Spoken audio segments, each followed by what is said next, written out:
Break के बाद फिर से स्वागत है आपका। खास मुलाकात में हमारे साथ दिग्विजय चौटाला मौजूद हैं और उनसे चर्चा आगे बढ़ाते हैं।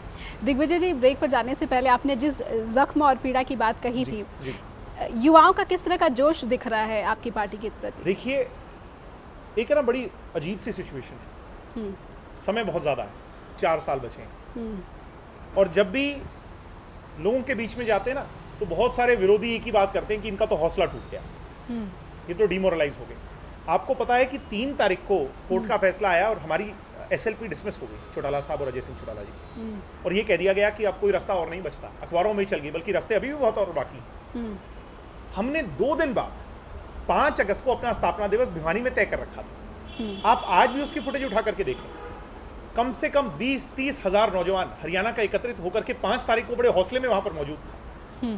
और किसी एक वक्ता ने थोड़ी मायूसी सी बात कर दी तो उसका बड़ा भारी विरोध उस वक्ता को झेलना पड़ा कि मायूसी की बात नहीं करनी, हमने हौसले में रहना है। मैं अपने पिता के पास 3 तारीख को गया था हॉस्पिटल और यही उनसे मिलकर के कह रहा था कि शायद इस प्रोग्राम को हमें कैंसिल करना पड़े क्योंकि फैसला आपके खिलाफ आ गया।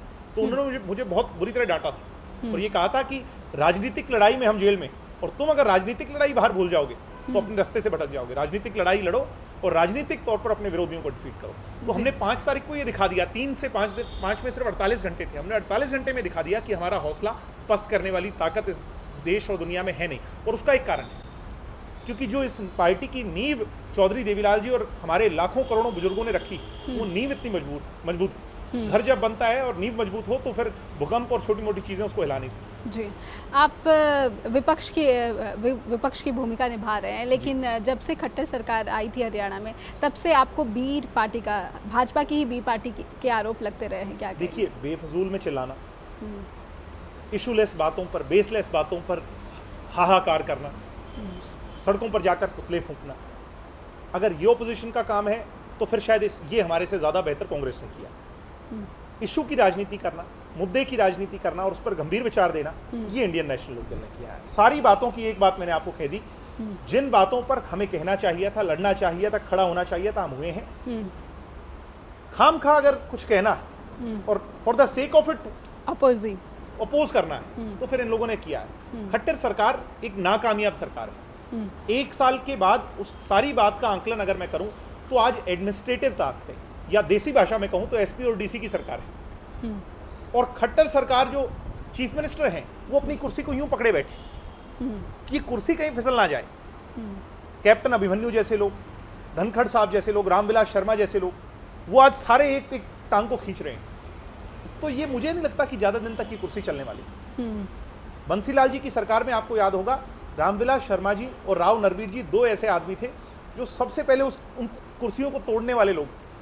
तो जिनकी डीएनए में वो हो, उस कुर्सी को बचा के रखना बड़ा मुश्किल है। आप अक्सर गुरमीत राम रहीम के खिलाफ बोलते रहते हैं, आपकी पार्टी क्यों नहीं एक इनिशिएटिव लेती या एक कैंपेन ही चलाती? मैं आपसे एक बात पूछना चाहता हूं, आपने कहा कि आपकी पार्टी क्यों नहीं करती। हमारे से ज्यादा कौन करता है इस पूरे देश में? आप मुझे एक शख्स या एक संगठन का नाम ले दें, मैं राजनीति छोड़ दूं। इतना विरोध किसी ने सड़कों पर खुल करके किया, आप मुझे बताएं। इतना खुलेआम एक ढोंगी बाबा के सच को किसी ने बताया, आप मुझे बता दें। हमने लाठियां खाई, मैं जेल में गया, आप मुझे बता दें कोई दूसरा शख्स गया। भूपेंद्र सिंह हुड्डा में हिम्मत है, कुलदीप बिश्नोई में हिम्मत है, मनोहर लाल खट्टर तो खैर उन्हीं के एवज में बन करके आए। आपको अगर आज कहना चाहिए तो ये कहना चाहिए, दिग्विजय जी आपने ये बहुत अच्छा काम किया और इसको करते रहे। जो अच्छा है उसको अच्छा कहें। हमने गलत को गलत कहा और सही को सही कहा, और किसी दूसरे आदमी ने नहीं कहा। हमने बहुत बड़ा थ्रेट अपने आप पे ले लिया। मेरे पे बहुत बड़ा थ्रेट है आज जी। पता नहीं वो कैसे व्यक्ति हैं, कुछ भी कर सकते हैं मुझे, मगर उस बात का डर नहीं। आपको डायरेक्ट थ्रेट है कोई ऐसा? मुझे डायरेक्ट थ्रेट है, नेचुरली थ्रेट है। मैंने सरकार को लिख करके दिया है। मुझे सिक्योरिटी नहीं चाहिए, मुझे ये चाहिए कि उस व्यक्ति पर जो केस चल रहे हैं उसका जल्दी निपटारा हो जाए।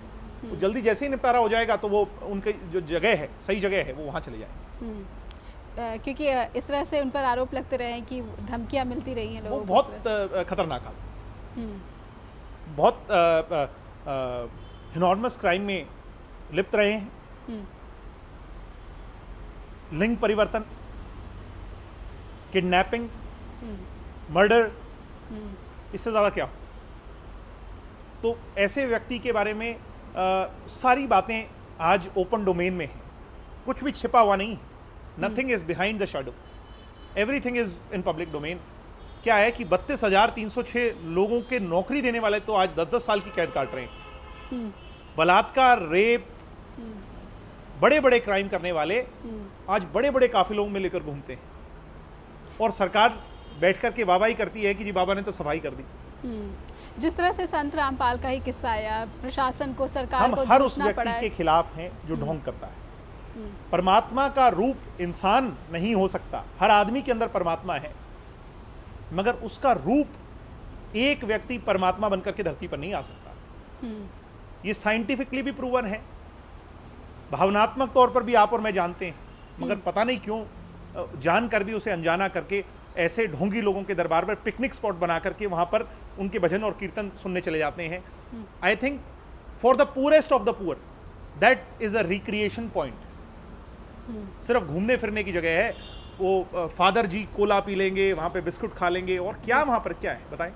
परमात्मा तो मंदिरों में, भगवान तो आत्मा में, शरीर में, हर आदमी में भगवान है। एक उसके वहां पर बैठ करके वो 2-4 भजन सुन करके कैसे भगवान मिल जाएगा? जी, मेरी समझ में। इसके अलावा एक और मुद्दा जो है काफ़ी आप लोग भी उठाते रहे हैं, किसानों का मुद्दा। आपकी पार्टी किसानों की पार्टी मानी जाती है।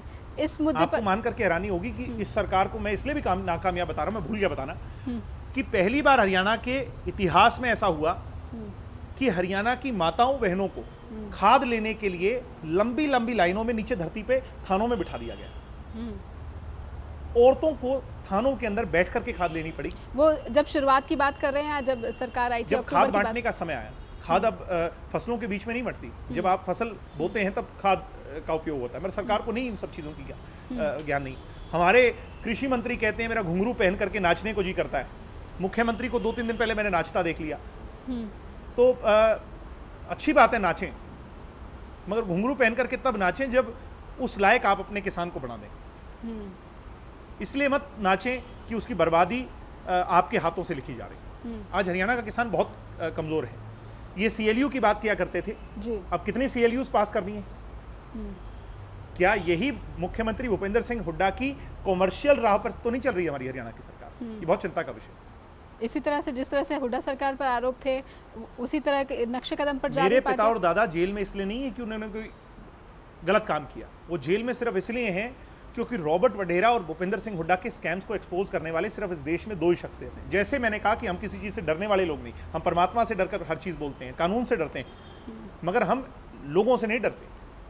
हम सोनिया गांधी से कभी डरे नहीं, और लोहा सोनिया गांधी इस बात का जानती है कि ये 2 जेल में रहेंगे तभी तेरी पार पड़ेगी, नहीं तो तेरा दामाद और ये भूपेंद्र सिंह हुड्डा जो है दोनों जेल में जाएंगे। तो इसमें क्या सोनिया गांधी की भी साजिश थी? दोनों सोनिया गांधी और मैं अकेला ऐसा आदमी हूं जो आपको टेलीविजन चैनल पे कहता दिखेगा। सोनिया गांधी, रॉबर्ट वढेरा, भूपेंद्र हुड्डा, करण दलाल और सुरजेवाला साहब। और मैं आपको आज बड़े विश्वास के साथ टीवी चैनल पर एक बात कहना चाहता हूं, जिस दिन सारे रास्ते यूटिलाइज हो जाएंगे, हमें उम्मीद है न्याय मिल जाए, मिलेगा तो भी सही, नहीं मिलेगा तो भी सही, जब सब रास्ते अदालती तौर पर इस बात का अंत हो जाएगा, तब मैं एक एक फैक्ट्स के साथ आप मीडिया के लोगों के बीच में इन लोगों को एक्सपोज करूंगा कि मेरे पिता और दादा के साथ इन लोगों ने क्या किया है। आज नहीं कर सकता क्योंकि मेरी हैसियत नहीं है कि कानून के खिलाफ इस देश में कोई शख्स बोल सके। मैंने कहा कि जिस दिन सभी रास्तों पर दरवाजा बंद हो जाएगा या सभी रास्ते यूटिलाइज हो जाएंगे, उस दिन एक एक चीज कागजी तौर पर एक्सपोज करूंगा और बताऊंगा कि क्या उन 2 लोगों के साथ कितना बड़ा अन्याय और अत्याचार हुआ। यहाँ पर ये मैं किताब लिख रहा हूँ 20 पन्नों की। सिर्फ 20 पन्ने होंगे? सिर्फ 20 पन्नों में सबको जाहिर कर दूंगा जी। इन 2.5 साल के हालात को 20 पन्नों में जाहिर कर दूंगा। अन्याय, न्याय और आप। न्याय जनता ने देना है तो वो आपके लिए, वो आप लोगों ने तय करना है। अन्याय और अत्याचार जो हुआ है उस पर और उन सारी चीजों पर जो सच्चाई है लोगों को पता चले। क्या है कि ज्यादातर लोग जो दिल्ली में बैठे हैं या बड़े शहरों में बैठे हैं या शहरों में बैठे जो लोग हैं, वो ये सोचते हैं कि कुछ ना कुछ तो बहुत बड़ा किया होगा, कुछ पैसा खाया होगा, हजारों करोड़ दबा करके ऐंठ गए होंगे। मगर बहुत कम लोगों को ये पता है कि सिर्फ और सिर्फ 3,206 लोगों को सजा, 3,206 लोगों को नौकरी दी और कोर्ट ने कहा कि पैसे का कोई लेना देन नहीं हुआ। तो यही सिर्फ नहीं। पर आप ये कहना चाहते हैं कि पॉलिटिकल कॉन्स्पिरेसी यानी साजिश जो है, राजनीतिक साजिश, मैं नहीं कह रहा, ये न्यायपालिका पर भारी पड़ रही है? मैं ये नहीं कह रहा, मैं ये कह रहा हूं कि हरियाणा का एक एक व्यक्ति जो इस केस के बारे में जानता है जी, आप उससे जाकर के पूछें कि ये क्या है। दिग्विजय कहेगा तो आप कहेंगे कि ये अपने दादा और पिता के लिए कह रहा है। हरियाणा की जनता की आवाज, परमात्मा की आवाज, दुनिया की सबसे बड़ी अदालत जनता की अदालत। आप जनता की अदालत में इस बात का टेस्ट करें। हम दुष्यंत का चुनाव यही कहकर लड़े थे कि दुष्यंत अगर हार गया तो हम ये मान लेंगे कि अजय चौटाला और चौधरी ओम प्रकाश चौटाला ने पाप किया, और दुष्यंत अगर जीत गया तो हम ये मान लेंगे कि उनके साथ अन्याय हुआ। लोगों ने इस बात पर मोहर लगाई। आने वाले जब हरियाणा में विधानसभा चुनाव होंगे आप भी उम्मीदवार बनेंगे? नहीं, ऐसा नहीं होगा। मेरे परिवार के मेरे से बड़े दुष्यंत चुनाव लड़ चुके हैं, रिप्रेजेंटेटिव हैं। परमात्मा करेगा मेरे पिता दोबारा एक्टिव पॉलिटिक्स में जल्द से जल्द आ जाए, वो चुनाव लड़ें। मेरे दादा आ जाएं, वो चुनाव लड़ें, और मेरा सपना पूरा हो जाए और वो टीस दूर हो जाए जब चौटाला साहब को मुख्यमंत्री बना देंगे। दिग्विजय के लिए तो यही एमपी, यही एमएलए, यही प्रधानमंत्री बनने बराबर है। मुझे लगता है हमें एक्सपीरियंस होना चाहिए, मगर इसका ये मतलब नहीं कि लालच होना चाहिए। दुष्यंत को कभी लालच नहीं था, बल्कि दुष्यंत तो मेरे से कम पॉलिटिक्स में थे, मगर परिस्थितियां परमात्मा बनाता है।